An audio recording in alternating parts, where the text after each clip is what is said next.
જે વાત કરવાની છે થોડી જુદી એટલા માટે છે કે મારો પહેલો પ્રશ્ન એ છે કે જો સંગાત છે તો પછી સુખ શોધવાનું જ ક્યાં છે? જો સાથે જ છે બે લોકો તો એ જ સુખ નથી? સાથે હોવું એટલે સાથે રહેવું કે સાથે જીવવું? આ પ્રશ્ન બહુ મહત્વનો છે. એક એડ્રેસ પર વસતા બે લોકો સાથે જીવતા નથી દરેક વખતે, જેની વાત જયભાઈએ કરી આપણી સાથે. એક સરનામે વસવું એ સાથે રહેવું છે કે નથી? એક બિલ્ડિંગમાં, એક મકાનમાં, એક ફ્લેટમાં સાથે રહેતા લોકો, એક બેડરૂમમાં સાથે સૂતા લોકો, એક ડાઇનિંગ ટેબલ પર સાથે જમતા લોકો, એ સુખ મેળવે છે કે નથી મેળવતા? ઘણીવાર એવું બને કે માણસના 7/12ના ઉતારામાં, રેશન કાર્ડમાં, પાસપોર્ટમાં કોઈ એક એડ્રેસ હોય, એ ત્યાં રહેતો હોય પણ વસતો ન હોય. એનું મન, એનો આત્મા, એની લાગણી ક્યાંક બીજે જ વસતી હોય. દ્વારિકા જે લોકો ગયા હશે અને બેટ દ્વારકામાં જેમણે દર્શન કર્યા હશે એ બધાને ખબર હશે જ કે ભગવાનનું તેલ, કાંસકી, દૂધ સવારનું, દાંતણ પણ રાધાજીના મંદિરથી આવે છે. મંદિર બંધ થાય પછી એ ચાવી રાધાજીના મંદિરમાં મુકાય છે. ખરેખર તો રાધાજી કદી દ્વારિકા ગયા જ નથી અને છતાંય એનું મંદિર છે ત્યાં. છતાંય આ બધો કંટ્રોલ એના હાથમાં સોંપાય છે. એવું શું કર્યું એણે? એવી કઈ જગ્યાએ એ પહોંચી ગઈ કે જેની 8 પટરાણીઓ હતી, એનો કંટ્રોલ આ એક એવી સ્ત્રીના હાથમાં હતો જે એની પત્ની નહોતી? ત્યારે મને સમજાય છે કે એણે કશું જ માગ્યું નહીં એટલે એને બધું મળ્યું. આપણું યુદ્ધ, આપણી લડાઈ, આપણો ઝઘડો જે હોય છે ને, એ માગણીમાંથી શરૂ થાય છે. લાગણી સાઈડમાં મુકાઈ જાય છે. હમણાં એક બહુ મજાનો જોક મેં વાંચ્યો કે એક પત્નીએ એના પતિને કહ્યું કે તમે લગ્ન પહેલા તો મને કેટલી બધી ભેટો આપતા હતા, હવે કંઈ આપતા નથી, કોઈ ગિફ્ટ જ તમે મને આટલા વખતથી આપતા નથી. એટલે પતિએ કહ્યું કે માછલી એકવાર કાંટામાં આવી જાય ને પછી કોઈ એને ચારો નાખે? એ તો ત્યાં સુધી જ નાખી રાખવાનો. એટલે પત્નીએ કહ્યું કે પણ હું તો એક્વેરિયમની માછલી છું, રોજ ખવડાવવું જ પડે મન તો. આ એક્વેરિયમની માછલી હમણાં એમણે ઓળખાણ આપી મારી: સ્વતંત્ર, સ્પષ્ટ, ધારદાર. આ 3 આમ જોવા જાવ ને તો સારી પત્નીના અવગુણ છે, નથી? તુષારભાઈ પાસે મારે હા પડાવી છે. એક સારી પત્ની હોય ને એને સ્વતંત્ર ન હોવું જોઈએ, સ્પષ્ટ કઈ હદે હોવું જોઈએ એ પતિ રજા આપે ત્યાં સુધી, અને ધારદાર તો હોવાનો સવાલ આવતો જ નથી, એ તો સિલેબસમાં જ નથી, બીજી ભાષાનો શબ્દ છે. મારે વાત જે કરવી છે એ સ્ત્રી સ્વાતંત્ર્યની નથી કરવી. સ્ત્રીની સ્વતંત્રતા એ આપણા દેશમાં સદીઓથી સ્વીકારાયેલું તત્વ છે. પતિ કમાઈને લાવે અને પત્નીના હાથમાં મૂકે, આ આપણા દેશની પરંપરા રહી છે. પુરુષ ધન કમાય ને સ્ત્રી એનું લક્ષ્મીમાં રૂપાંતર કરે. આ આપણા દેશની પરંપરા છે. માં જ બજેટ બનાવે. ધોબીનું, દૂધવાળાનું, દવાનું, અનાજનું, કરિયાણાનું બિલ સ્ત્રીઓ જ ચૂકવતી આવી છે.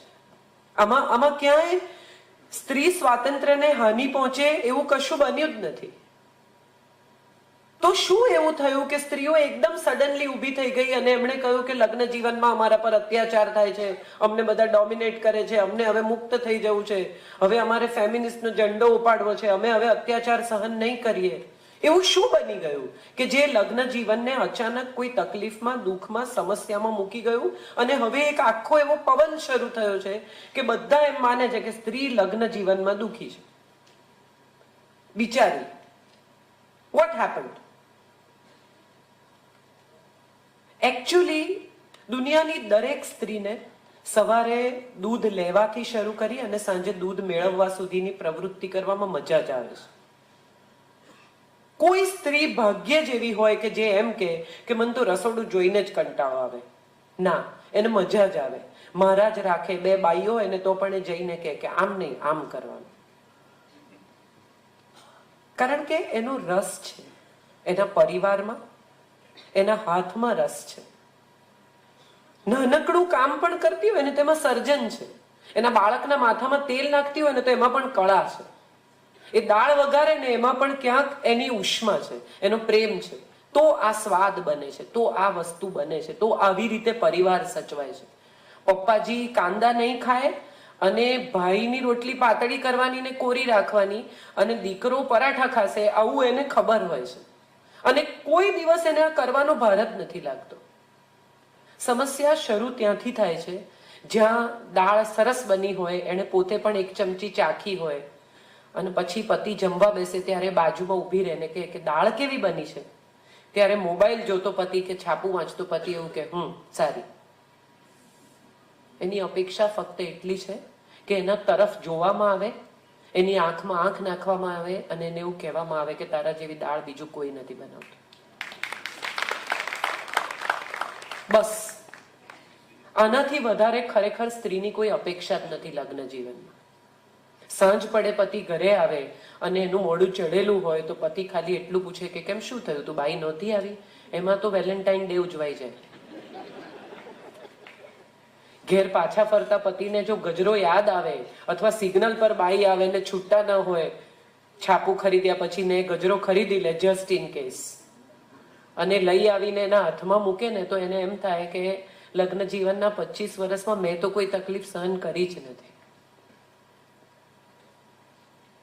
પતિના શર્ટમાં, પહેરેલા શર્ટમાં બટન ટાંકીને દોરો તોડવામાં જે રોમાન્સ છે ને એ સ્વિટ્ઝરલેન્ડના પહાડો પર બી નથી. અને આ બધું જ એક હિન્દુસ્તાની, એક ગુજરાતી સ્ત્રીને માટે શ્વાસ છે, પ્રાણવાયુ છે.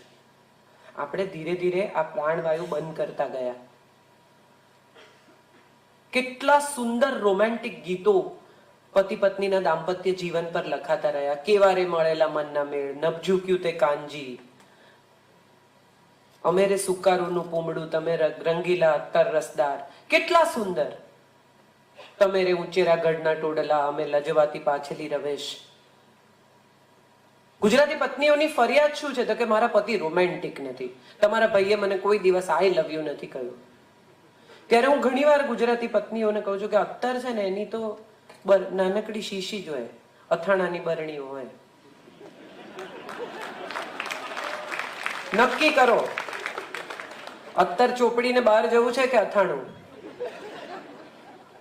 જયભાઈએ બરાબર કહ્યું કે અથાણું, આ હીરાનો હાર રોજ ન કઢાય, કદી કદી જ કઢાય. દરરોજ આવીને પતિ આઈ લવ યુ કે તો એની પણ આદત પડતી જાય. પ્રેમ આદત નથી, પ્રેમ ઇબાદત છે. રોજ તમે 10 વાગે જમી લો એવી રીતે તમે બહાર નીકળતી વખતે 11:30 આઈ લવ યુ કહેવા માંડો ને તો એનો કોઈ મતલબ નથી રહેતો. આ ઉગવું જોઈએ આપોઆપ વગડાના ફૂલની જેમ. મારું એક પ્લે હતું પરફેક્ટ હસબન્ડ. એમાં પત્ની કમ્પ્યુટર પર હસબન્ડ ઓર્ડર કરે છે. એમાં એના રિક્વાયરમેન્ટ, કન્ફિગરેશન લખે છે કે એટીએમ ચાલવું જોઈએ, 4 ચેનલ હોવી જોઈએ, દર કલાકે મને આઈ લવ યુ કહેવું જોઈએ અને મારી મમ્મી સાથે હું ફોન પર વાત કરતી હોઉં ને ત્યારે મને ડિસ્ટર્બ નહીં કરવાની. આવું એ કન્ફિગરેશન નાખે છે. પછી રસોડામાં આગ લાગે છે, એ એની મમ્મી સાથે વાત કરે છે. કમ્પ્યુટરને તો જેમ કહ્યું છે એમ જ કરશે. એટલે આગ લાગે છે, રસોડું બળી જાય છે, પેલો ત્યાં ઊભો છે. એટલે પેલી આવીને કહે છે કે તમે મને કહ્યું નહીં એમ. એટલે કહે છે ડેટામાં નથી. આપણે માણસ સાથે ડીલ કરવું છે કે મશીન સાથે, એ પણ આપણે નક્કી કરવાનું છે. લગ્ન જીવન એ મશીન સાથે ડીલ કરવાનું નામ નથી. અને જો માણસ સાથે ડીલ કરીશું તો એના ઉપર મોસમની જેમ મિજાજની પણ અસર થશે. સવારથી બહાર ગયેલો માણસ સાંજે કોઈ દિવસ ઘરે આવે, આપણને એમ લાગે કે હું તો શુંય મેં રસોઈ કરી છે, પણ બને કે એને એ રસોઈનો સ્વાદ જ ના આવે. મારી દાળના વખાણ ન કર્યા પણ એને એ વખતે એમાં મીઠું નહીં હોય તો એ ખબર નહીં પડે, એટલું બધું સ્ટ્રેસ હોય એવું બને. બે જણા એકબીજા સાથે જીવતા હોય ત્યારે બહારની દુનિયા અને ઘરની દુનિયા, આવી બે દુનિયા હવેના સમયમાં છૂટી પડતી જાય છે. એક પત્ની પણ હવે વ્યવસાયી છે, એક પત્ની પણ હવે કામ કરે છે, એક પત્ની પણ હવે બહાર નીકળે છે, પાછી આવે છે. એને પણ એક બહારની દુનિયા સાથે પોતાનો નાતો જોડવાનો છે, રોજે રોજની એક હરીફાઈમાં ઉતરવાનું છે.